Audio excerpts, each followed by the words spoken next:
Hello guys, नमस्ते। आज हम लोग पढ़ेंगे इंडो वैली सिविलाइजेशन के विस्तार क्षेत्र के बारे में। आखिर कहाँ से कहाँ तक फैली हुई थी ये सभ्यता। तो मैप में आप देख सकते हैं जहाँ पे ब्लैक डॉट्स है उन सब जगहों पे फैली हुई थी ये व्यवस्था, इनका विस्तार था। तो चलिए हम आगे इन सब के बारे में पढ़ेंगे। गाइस, इसमें आप छोटे से वीडियो में मैं आपको पूरा विस्तार क्षेत्र इसका बता दूंगा, मेन पॉइंट वाइज सब कुछ बता दूंगी। तो लगे रहिए इस वीडियो पे और देखिए, पसंद आए तो लाइक ज़रूर कीजिएगा और शेयर ज़रूर कीजिएगा। अब तक इस सभ्यता के अवशेष पाकिस्तान, भारत और पंजाब, सिंध, बलूचिस्तान, गुजरात, राजस्थान, हरियाणा, पश्चिम उत्तर प्रदेश, जम्मू कश्मीर के भागों में पाए जा चुके हैं। इस सभ्यता का फैलाव उत्तर में जम्मू के मांदा से लेकर दक्षिण में नर्मदा के मुहाने तक, मतलब एक छोर से दूसरी छोर तक, भगत राव तक, और पश्चिम में मकरान समुद्र तट पर सुतका गेंडोर से लेकर पूर्व में पश्चिम उत्तर प्रदेश से मेरठ तक। इस सभ्यता का सर्वाधिक पश्चिम पुरास्थल सुतका गेंडोर, पूर्वी पुरास्थल आलमगीर, उत्तरी पुरास्थल मांडा तथा दक्षिण पुरास्थल दयामाबाद महाराष्ट्र है। इन सब जगहों पे था। लगभग त्रिभुज आकार का, मतलब ट्रायंगल शेप का वाला यह भाग कुल करीब 12,99,600 वर्ग किलोमीटर क्षेत्र में फैला हुआ था। लगभग 13 लाख किलोमीटर में। अगर लगभग में आपको पूरा याद ना रहे डेट तो आप 13 लाख किलोमीटर बोल सकते हैं। सिंधु सभ्यता का विस्तार पूर्व से पश्चिम तक 1600 किलोमीटर तथा उत्तर से दक्षिण में 1400 किलोमीटर तक था। इस प्रकार सिंधु सभ्यता समकालीन मिस्र तथा सुमेरियन, ये भी दो सभ्यताएं हैं, लेकिन और हड़प्पा सभ्यता मिला के 3 सभ्यताएं होती, लेकिन सबसे प्राचीन और आधुनिक सभ्यता हड़प्पा सभ्यता है, क्योंकि इसमें आधुनिकरण की ऐसी व्यवस्था दिखाई गई है कि जो हम आज देखते हैं। और ईसा पूर्व पहले भी ऐसी सभ्यता विकसित हो चुकी थी जिसे कहते हैं हड़प्पा सभ्यता। इस प्रकार सिंधु सभ्यता समकालीन मिस्र तथा सुमेरियन सभ्यता से अधिक विस्तृत क्षेत्र में फैली हुई है। मतलब ये जो दो मिस्र तथा सुमेरियन सभ्यता है, इन दोनों से भी ज़्यादा क्षेत्र में फैली हुई थी हड़प्पा सभ्यता।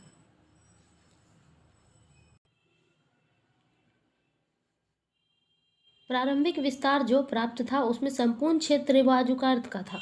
उत्तर में जम्मू के मांडा से लेकर दक्षिण में गुजरात के भोगतार तक और पश्चिम में अफगानिस्तान के सुतका गेंडोर से पूर्व में उत्तर के मेरठ तक था।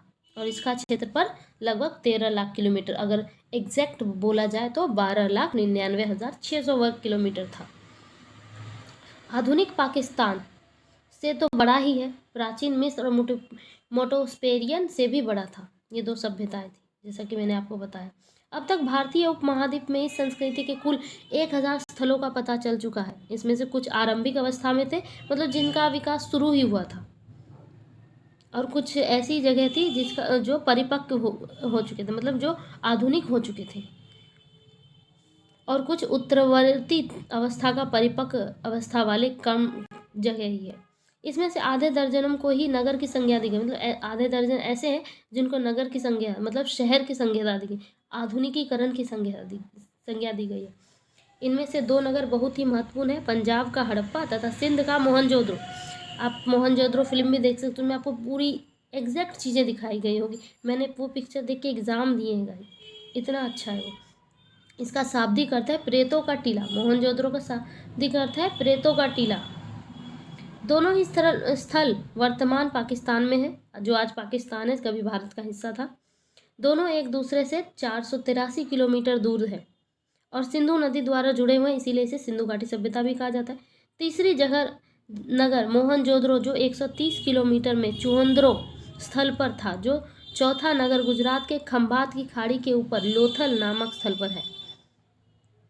इसके अतिरिक्त राजस्थान के उत्तरी भाग में कालीबंगा, शाब्दिक अर्थ है काले रंग की चूड़ियाँ, राजस्थान तो चूड़ियों के लिए है ही मशहूर, तथा हरियाणा के हिसार जिले का बनावली। इन सभी स्थलों पर परिपक्व तथा उन्नत हड़प्पा संस्कृति, मतलब आधुनिक हड़प्पा संस्कृति मिलते हैं। सुतका गेंडोर तथा सुतका गोडरा के समुद्र तटीय नगरों में भी इस संस्कृति के परिपक्व अवस्था दिखाई देती, मतलब आधुनिक अवस्था, जहाँ पे नगर व्यवस्था वगैरह थी। इन दोनों की विशेषता है कि एक एक नगर दुर्ग का होना, मतलब उसमें दुर्ग भी थे। उत्तर हड़प्पा अवस्था गुजरात की काड़ियावाड़ प्रायद्वीप में रंगपुर और रोजड़ी स्थलों पर भी पाई गई है। इस सभ्यता की जानकारी सबसे पहले 1826 में चार्ल्स मैन को प्राप्त हुई थी, जो कि दयाराम साहनी के नेतृत्व में खोज के लिए गए थे। तो ये थी गाइस हड़प्पा सभ्यता के विस्तार के बारे में। आगे मैं और आपको बताती हूँ। आगे पढ़ते हैं। इसके मुख्य स्थल, पहला है हड़प्पा। हड़प्पा 6000 से 2600 ईसा पूर्व की एक सुव्यवस्थित नगरीय व्यवस्था थी। जैसा कि आप जानते हैं, ये आधुनिकरण व्यवस्था थी। मोहनजोदड़ो, मेहरगढ़ और लोथल की ही श्रृंखला में हड़प्पा में भी पुरातत्व उत्खनन किया गया है, जहाँ से ये सब मिले, जहाँ से हमें पता चला हड़प्पा सभ्यता के बारे में। यहाँ मिस्र और मोसोटोमिया जैसी ही प्राचीन सभ्यता के अवशेष मिले हैं, मतलब 2 और पुरानी सभ्यताओं के अवशेष मिले हैं। इसकी खोज 1920 में की गई थी। वर्तमान में यह पाकिस्तान के प्रांत में स्थित है। सन 1857 में लाहौर मुल्तान रेल मार्ग बनने में हड़प्पा नगर की ईंट का इस्तेमाल किया गया था, जिससे इसे बहुत नुकसान पहुंचा। मतलब रेलवे मार्ग बनाने के लिए अंग्रेजों ने हड़प्पा सभ्यता के ईंटों का इस्तेमाल किया, जिससे इस सभ्यता के अवशेष को बहुत नुकसान पहुंचा। मोहनजोदड़ो, दूसरा स्थल है मोहनजोदड़ो। मोहनजोदड़ो, जिसका शाब्दिक अर्थ है मुर्दों का टीला, मतलब प्रेतों का टीला, 26 ईसा पूर्व की एक सुव्यवस्थित नगरीय व्यवस्था थी। हड़प्पा, मेहरगढ़ और लोथल की ही श्रृंखला में मोहनजोदड़ो में भी पुरातत्व उत्खनन किया गया, जिससे हमें अवशेष मिले और पता चला। यह मिस्र और मोटोपेशिया जैसी ही प्राचीन सभ्यता के अवशेष मिले, यहाँ भी मिले, मोहनजोदड़ो में भी मिले 2 और सभ्यता के। तीसरा पॉइंट है हमारा चुहंद्रो। मोहनजोदड़ो के दक्षिण में स्थित चुहंद्रो नामक स्थान पर मोहर एवं गुड़िया के निर्माण के साथ साथ हड्डियों से भी अनेक वस्तुओं का निर्माण होता है। इस नगर की खोज सर्वप्रथम 1931 में एन गोपाल मजुमदार ने किया था तथा 1943 ईस्वी में के द्वारा तथा यहाँ उत्खनन करवाया गया। सबसे निचले स्तर में सैंधव संस्कृति के साक्ष्य मिले, मतलब ऐसे पुरानी सभ्यताओं के मिले कि जैसा, देखिए आगे पढ़ते हैं। लोथल, अगला पॉइंट है हमारा लोथल। यह गुजरात के अहमदाबाद जिले में भोगावा नदी के किनारे सरगवाला नामक ग्राम के समीप स्थित है। खुदाई 1954-55 ईस्वी में रंगनाथ राव के नेतृत्व में किया गया। मतलब इस छोटे से पॉइंट में आपको पूरा पता चल जाएगा कब किसने कहाँ खुदाई की और कहाँ से क्या अवशेष मिले। अगला पॉइंट हमारा रोपड़। पंजाब प्रदेश के रोपड़ जिले में सतलुज नदी के बाएं तट पर स्थित है। रोपड़ पंजाब प्रदेश के रोपड़ जिले में यह सतलुज नदी के बाएं तट पर स्थित है। यहाँ स्वतंत्रता प्राप्ति के पश्चात सर्वप्रथम उत्खनन किया गया था। स्वतंत्रता प्राप्ति के बाद रोपड़ में किया गया। इसका आधुनिक नाम रूपनगर था। 1950 में इसकी खोज बीवी लाल ने की थी। रोपड़ के बाद हमारा अगला पॉइंट है कालीबंगा। यह स्थल राजस्थान के गंगानगर जिले में घाघर नदी के बाएं तट पर स्थित है। खुदाई कब की गई इसकी? 1953 में बीवी लाल एवं बी के थापर द्वारा कराई गई थी। यहाँ पर प्राक हड़प्पा एवं हड़प्पा कालीन संस्कृति के अवशेष मिले। अगला पॉइंट हमारा सुरकोटदा। यह स्थल गुजरात के कच्छ जिले में स्थित है। इसकी खोज 1964 में जगपति जोशी ने की थी। इस स्थल से सिंधु सभ्यता के पतन के अवशेष मिले, परिलक्षित होते हैं।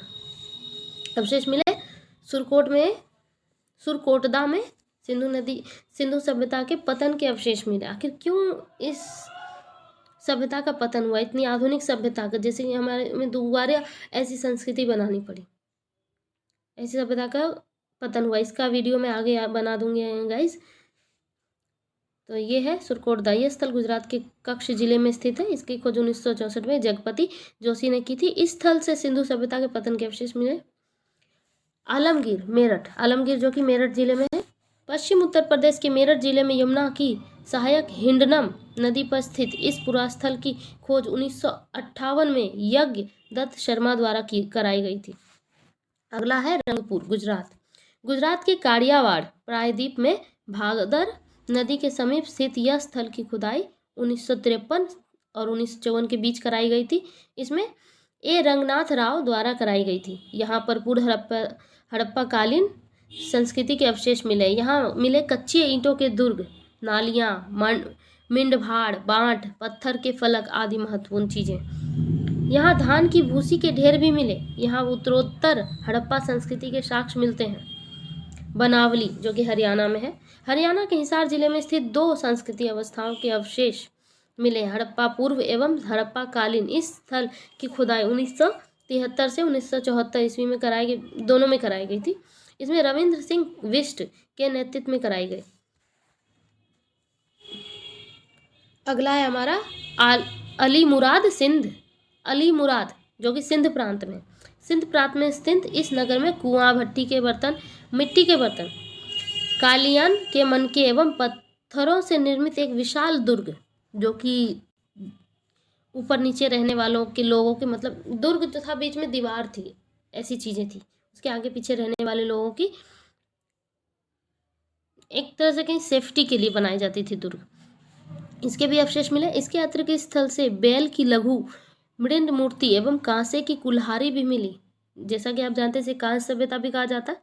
कांसे, क्योंकि कांस एक प्रकार का धातु जिसमें तांबे और टीने को मिला के बनाया जाता है, उसका भी प्रथम बार इस्तेमाल किया गया, इसलिए कांस्य सभ्यता भी कहा जाता है। कुल्हाड़ी मिले, कांसे से बने हुए कुल्हाड़ी मिले।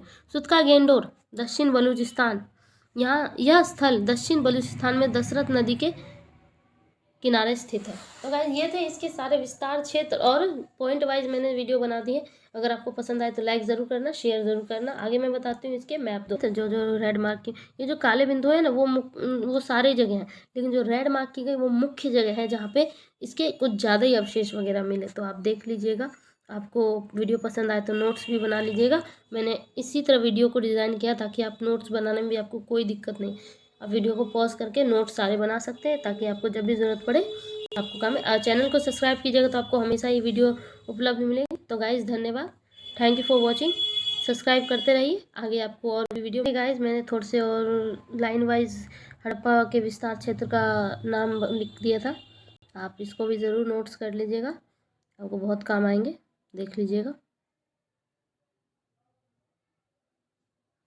ओके बाय, लाइक ज़रूर करें वीडियो पसंद आए तो।